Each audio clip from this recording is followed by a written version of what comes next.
I just got done watching a video on No Jumper where Adam and Wack interviewed a reputable LA gang member called Loose Cannon. Now, after watching this, at first thoughts, I thought it was satire. I thought, ain't no way anybody, especially a reputable LA gang member, is on a podcast giving up this much information. But apparently it's not satire. So because it's not satire, I wholeheartedly believe that information given during this particular interview could very well lead to several indictments.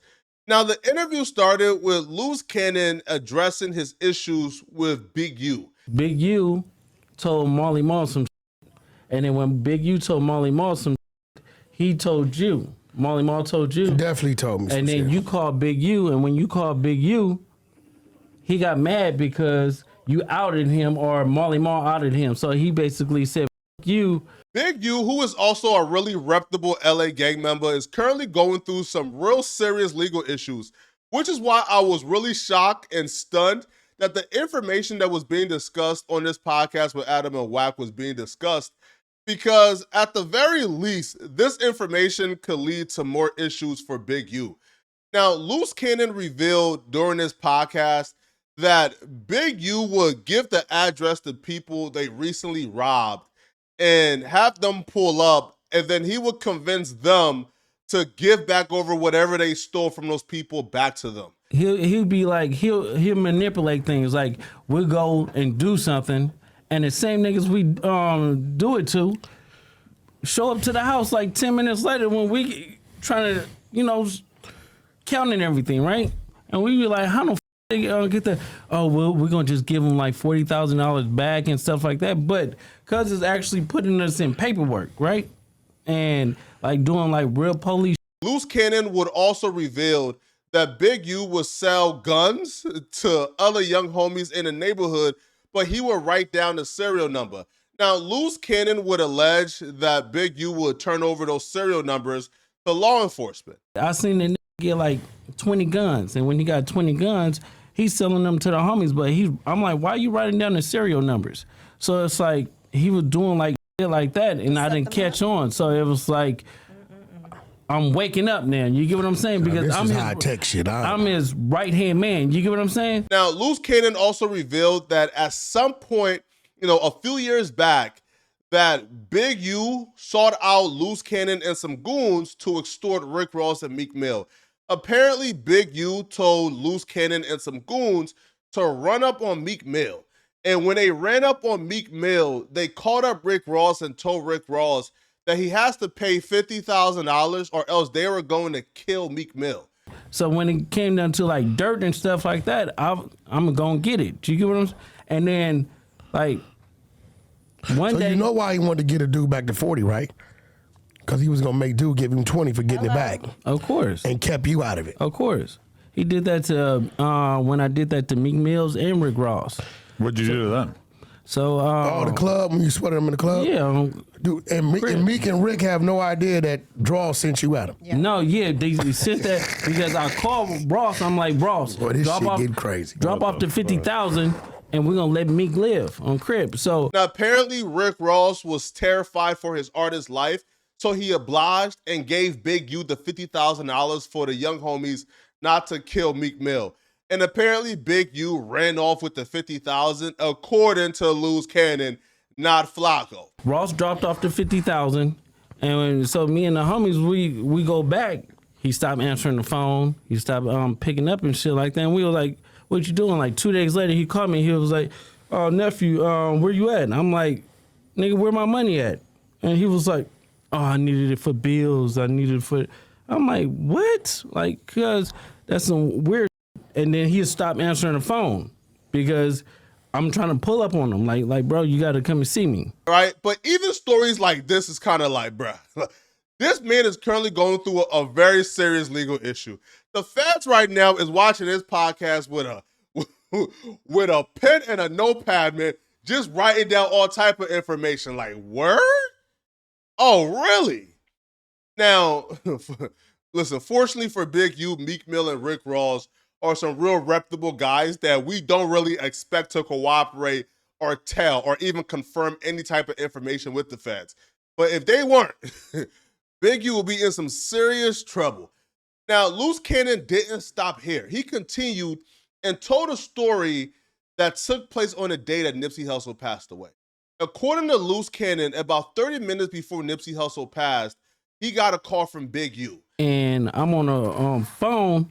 He FaceTimed me. So he FaceTimed me and stuff like that. He was like, Nipsey just got killed. I'm like, 6-0. I didn't hear that. So I hang up with him. Now, he stated that Big U told him that Nipsey Hussle had died. Now, this was 30 minutes before Nipsey Hussle had actually gotten shot. So when he heard this information from Big U, he gave Nipsey a call and said, yo, bro, like, are you good? Are you okay? And Nipsey picked up and said, yeah, I'm good. Like, you know, like why you ask, right?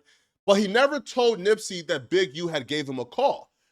Now, apparently, he hung up the phone with Nipsey just thinking that Big U received some bad information. I called Nipsey, and I'm like, Nipsey, what's up? He was like, oh, what's up with it? Nipsey answered. Nipsey answered. He answered the phone, and I was like, I love you, cuz, or whatever like that. Did you tell him the call you just got, or you didn't even mention it? I didn't mention it. And that's what fucked me up, because my cousin is Nipsey baby mama. You get what I'm saying? So it was like, I could have probably stopped it, or it had it. Stop what? What you mean? That's what you talking about? No, because listen. But 30 minutes later, he got a call from some homies who told him, bruh, Nipsey just passed. And it was at this point he realized that Big U, he believed, has something to do with Nipsey Hussle passing. So after I talked to Nipsey, and I was like, yeah, I love you, cuz, or whatever like that. I'll see you later or whatever. So I hung up the phone. I thought Big U gave wrong information. 30 minutes later, the homies blowing me up like they just killed Nipsey. And so I'm like, Wait. You get a call from Big U telling you Nipsey just got killed. yeah. You panic, called Nip. Nip answered the phone. Yeah, and You we like, were just okay. talking on regular. So it's like at the end of the day, I didn't even think about it because You don't even warn him that you got that call from dude. No, because their relationship was so fucked up. It'd be like they be hot one minute, then they be cold the next minute, and then they be lukewarm. Like you And just 30 never knew. minutes after you get out the phone with Nip, he get killed. Yeah, I got it. So all you on think the he hit TV you show. a little too early?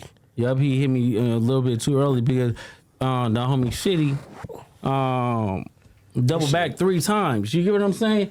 Now, Loose Cannon will also reveal that not only is he comfortable saying this on camera, but at the time they was filming a TV show.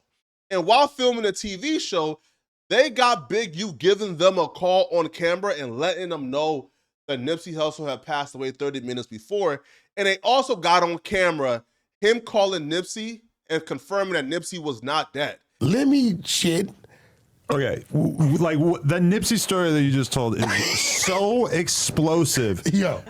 Speak to them on why they should believe you, because I guarantee that's a huge percentage of the conversation that's happening right now. Is people saying, got audio. and I bet he got audio. I don't know a ton about you to like verify it. So, and I don't have a dog in this fight. Listen, everybody that knows me, LA and the world and stuff like that, know I'm not gonna just sit there and lie. Plus, it's on my TV show. The first episode or whatever on February 14th. Then y'all gonna see the FaceTime call with me and Big U, and then Wait. the next Motherfucker We're not is gonna good. say too much, y'all. Y'all gonna Wait, have did to you tune just catch in. this shit? Y'all gonna have You to gonna tune see into it. the Got it on show. film? of course. Okay. Because It's we coming, was it's filming. coming out on the premiere of the show. Y'all gonna The have FaceTime. to tune in. But the to FaceTime Urban about Flex Nip? TV. Yeah. Yes. So this was recorded all the way back then. Yeah, because we was actually recording another TV show. Prior to the So apparently he's insinuating that Big U lined up Nipsey Hussle and got him clipped.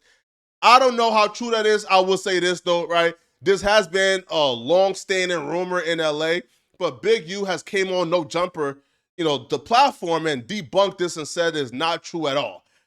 I don't know, all right? I stay out of hood politics and the hood business. You feel me? I don't know what happened. I'm just saying, bro, Big U is currently going through some real serious legal issues. So for this to even be out here could be bad news for Big U as well. Now, Loose Cannon didn't just stop at Big U and Nipsey and Rick Ross, but he continued and told a story about how the day before Draco the Ruler passed away, Draco called him and let him know that he, wasn't comfortable going to the festival that ultimately took his life. It's just like with Draco. You get what I'm saying? Shout out to ass nigga Ralphie the plug. Draco was my nigga. Yeah, he told me the day before the lineup. He was like, I don't feel comfortable. I waited on the nigga 4 hours. Yeah, because he was telling me to come, but you was like, you waited on him for like 4 hours and stuff like that. His brother then was up there. We was up there 70 deep because I had True Car, Coyote, and Game. But you were trying to meet up with Draco? Yeah, that's my nigga. Yeah. We was already up there, so I knew it was some shit going on. So I'm telling his brother, tell Draco get it this time, he can move with us. Because I had like 70 passes because I had 3 different artists. Now, according to Loose Cannon, Draco concerns were the other talent who was currently on the festival's roster that he was beefing with. Now, apparently, Loose Cannon told Draco that he couldn't come with him because him and Black China was going somewhere, and the bags had already been sent in advance, so they had to go. So he didn't go with Draco, and he got the call the day of that Draco had unfortunately passed away. When we finally left, by the time we got to the freeway, 15 minutes later, it had happened. Yeah, because I got when he was telling me about that, he was like, man, I don't feel comfortable. We were just in the studio the day before. So I was already going to New York with Black China. So we already had like a bag waiting out there, right? So I was like, look, I can't make it to you because I got prior engagements and shit. And then he was like, all right. I said, but you're going to be straight or whatever, like just switch the lineup. You get what I'm saying? And then next thing I know, his girl called me when I was in New York. It was me and China. He switched it and they switched it back on him. Yeah. What are you He was saying supposed that to win Ralphie... 6:30 and they switched him to like an 8:30. What did Ralphie say to you beforehand? Now, according to Loose Cannon, sometime afterwards, he got the drop on the dudes who had killed Draco, and he called Draco's brother, Ralphie the Plug, and told him, yo, I got the drop on these dudes. Where you at? Let's go slide. Now, apparently, after he said that, Ralphie was allegedly down at first, but after thinking about it, Ralphie told him, bruh, I got a career, man. I'm not trying to do it. No, Ralphie didn't say anything. I told Ralphie, look, I said, listen, I know where the niggas that did Draco like that. Where you at? He was like, I'm gonna come or whatever. Like he sent me an address on Melrose. He stopped answering the phone. He started saying like responding. I was like, yeah, cuz is a bitch. And then he called me. He texted me. He was like, I have a career to think about. I'm like, oh yeah, you a hoe. So Ralphie told you that? On crib. He did kind of run on that video. Yeah, he ran like a bitch. Ralphie is a bitch. He's a hoe. He's the nigga that should be dead. Cannon. It's like, no, fuck Don't that say shit. that. Nah, that nigga's a bitch. Nah, Draco got out. Yeah. And Ralphie is staying. And Ralphie told me, he was like, Draco got stabbed in the neck and sat down, and we had to leave. I'm like, nigga, you don't leave the bag, nigga. That's So the he nigga. basically left him for dead. He left him for dead. That's his brother. Which I don't know why, right? Like Ralphie will be shamed for saying, bro, I got a career. I'm not about to go slide, man, and engage, in senseless violence. Like, isn't that the right thing to do, right? Like, like your brother passed away. You're trying to carry forth the legacy. You're trying to make generational wealth for you and your family. Since the bag and the rapper had passed away, now you're trying to step up and, earn them figures for your family. Listen, I don't think he's a punk. I don't think he's a B. I think what Ralphie did was pretty reputable, bro. I think what Ralphie did was the commendable and honorable thing to do. But apparently because they come from the street world, Ralphie is now being shamed. But all of this is just outright insane and crazy, man. Now, y'all let me know in the comment section, what do you guys think? Do y'all believe this? Do y'all believe anything that was said during this podcast? And do y'all think things like this should be discussed on podcasts? Let me know in the comment section. Also, if you're still watching, click on this video right here to find out about the huge Brick Baby and Charleston White drama. I'm going to see you guys in this video, right? I'm out of here, folks. Peace.